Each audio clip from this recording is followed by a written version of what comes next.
Comment réussir l'épreuve de mathématiques du CRPE 2026? C'est une question qu'on m'a très souvent posée et en fait il y a deux réponses à ça.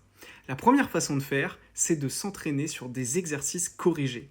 Le jour du CRPE, on ne va pas vous demander de recracher vos connaissances et de prouver que vous connaissez le cours. On va surtout vous demander de savoir résoudre des exercices et de savoir répondre à des problèmes mathématiques. Il faut donc absolument très rapidement dans vos révisions vous entraîner sur des exercices comme le jour du concours.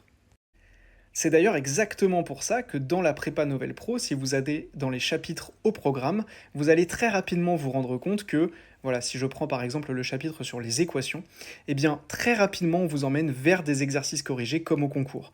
Vous avez ici une vidéo d'introduction du chapitre avec tout ce que vous devez savoir, mais ensuite très rapidement des méthodes. Et c'est ces méthodes-là qui vont réellement vous permettre de réussir l'épreuve de mathématiques du CRPE. Pour réussir le CRPE, la deuxième chose très importante, c'est la régularité. Vous devez vous créer une routine de révision, faire rentrer vos révisions du CRPE dans votre quotidien, un petit peu tous les jours ou un petit peu toutes les semaines, pour réussir le concours.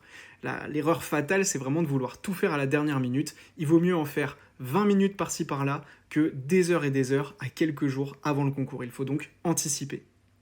Voilà, j'espère que ces conseils vous auront été utiles pour réussir l'épreuve de mathématiques du CRPE. En ce moment, sur la prépa Nouvelle Pro, il y a 50% de réduction sur la prépa, alors je vous invite à venir découvrir notre site en cliquant sur le lien qui est dans la bio de mes réseaux sociaux.